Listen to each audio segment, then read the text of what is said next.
Kemudian kedua adalah membasuh kedua telapak tangan sebelum dimasukkan di dalam air untuk kita ambil untuk berwudu.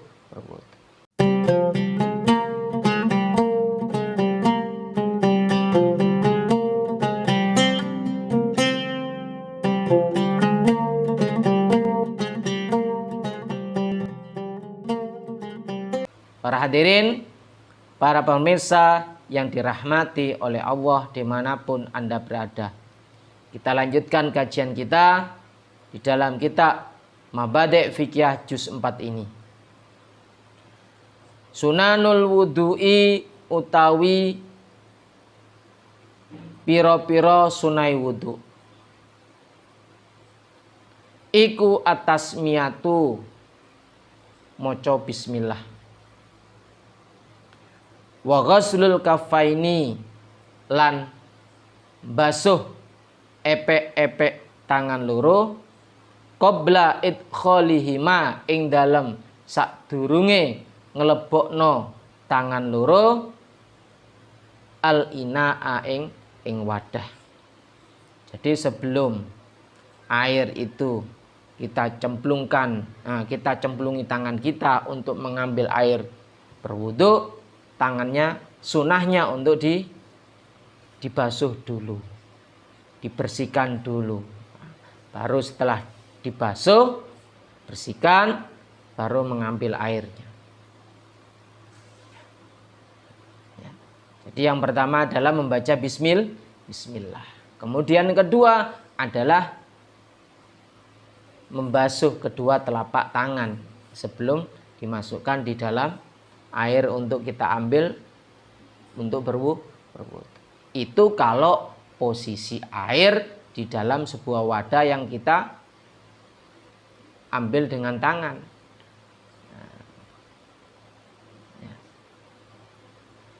Apakah berlaku kalau dia menggunakan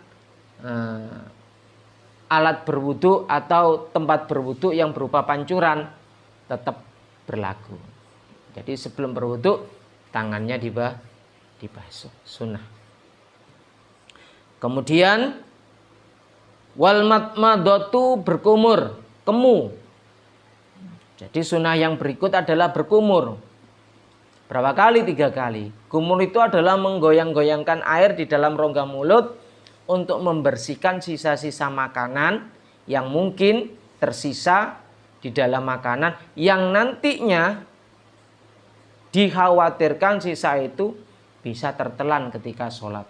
Kenapa? Seseorang yang sholat kok menelan sisa makanan, dia sholatnya batal. Karena memasukkan sesuatu ke dalam perut. Jadi disunahkan untuk berkumur. Selain itu berkumur itu membersihkan rongga mulut. Wal istinsaku lan nyerot banyu ing irung. Istinsak itu adalah air dihirup dengan hidung. Berapa kali? 3 kali. Namanya istinsak. Istinsak itu setelannya istinsar, yaitu setelah dihirup dia dihembuskan. Istinsak, dihembuskan airnya. Biar apa? Biar rongga hidung kita ini bersih. Bersih dari kotoran, sisa-sisa pernapasan ataupun sisa-sisa ingus yang mengering di dalam hidung. Ini fungsinya kita di dalam melaksanakan sunnah istinsak. Wa tahlilul lihati al-kasati. Wa tahlilul lihati lan nyela-nyelani jenggot al-kasati kang tebel. Bagi saudara-saudara, bagi kawan semua yang memiliki jenggot yang tebal, maka disunahkan untuk disela-sela. Yang punya, seperti saya tidak punya, tidak perlu. Apanya yang mau disela-sela? Tidak ada. Yang punya silakan. Kalau jenggotnya hanya 3 helai,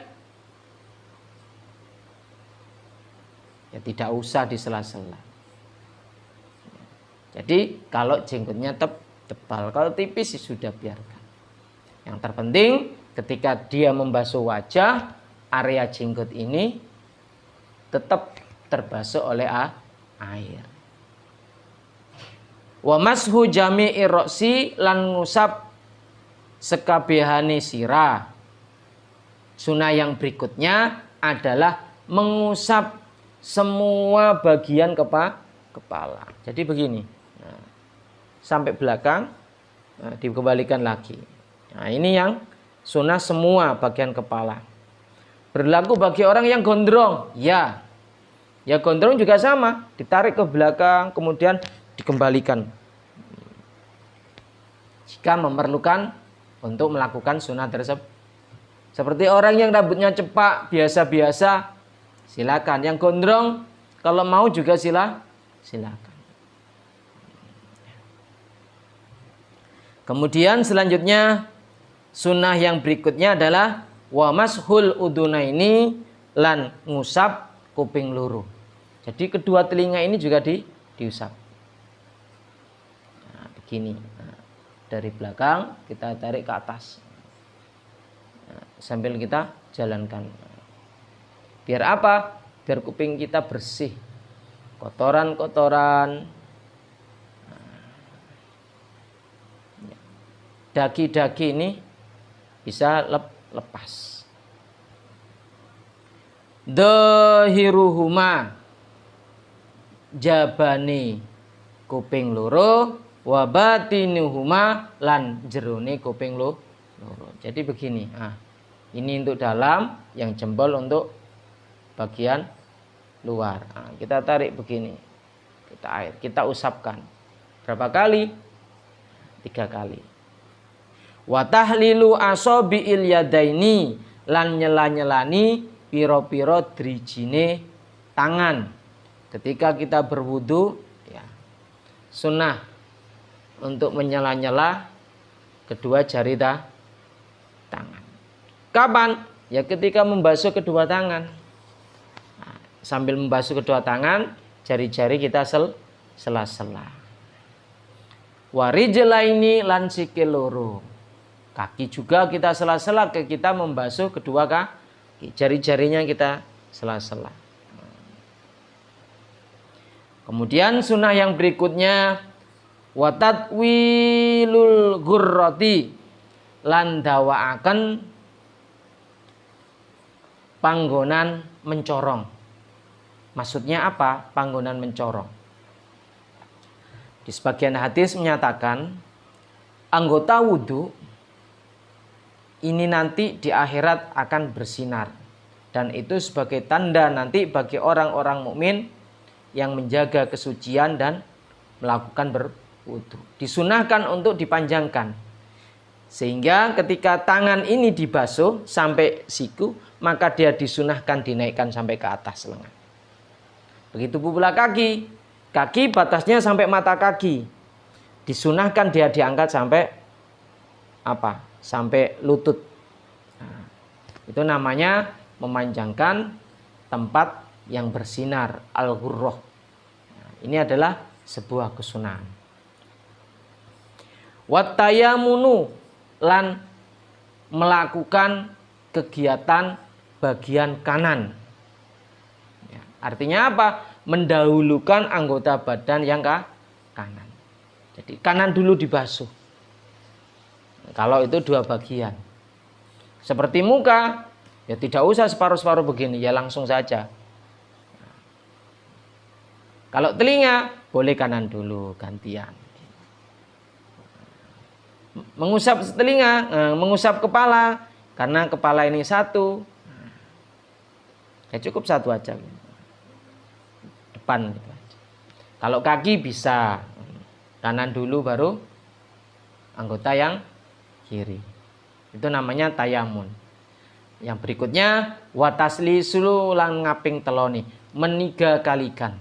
Disunahkan 3 kali. Apabila kondisi air mencukupi atau berlimpah, bagi air yang pas-pasan, maka wajibnya saja sudah boleh.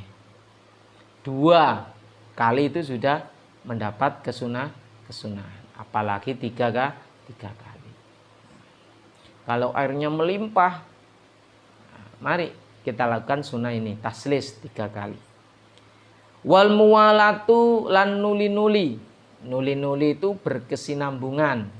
Sunnah juga berkesinambungan. Jadi setelah yang A, yang B. Tidak pakai jeda. Itu namanya muwalah. Kalau pakai jeda, itu tidak muwalah. Ya meskipun itu jedanya sebentar secara adat ataupun panjang. Seperti orang air yang menimbah pada Mabadik juz 2, pada bab wudu sudah disampaikan. Jadi ketika seseorang berwudu kemudian dia harus mengambil air lagi, ini namanya jeda. Boleh saja jeda. Yang tidak boleh itu loncat-loncat. Tidak tertib itu yang tidak boleh. Tetapi disunahkan seseorang berwudu itu muwalah, berkesinambungan, tidak pakai jeda.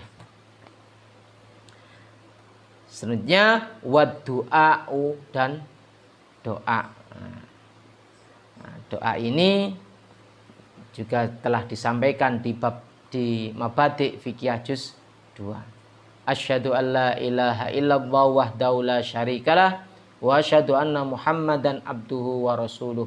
Allahumma ja'alni minat tawwabina wa ja'alni minal mutatahhirina wa ja'alni min ibadikas sholihin. Itu adalah doa setelah berwudu.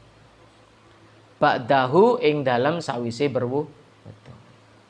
Demikian yang dapat saya sampaikan pada pertemuan saat ini. Semoga bermanfaat.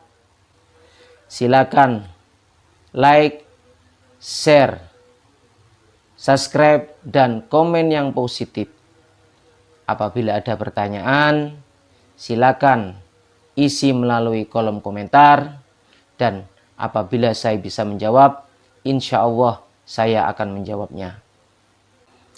Terima kasih. Wassalamualaikum warahmatullahi wabarakatuh.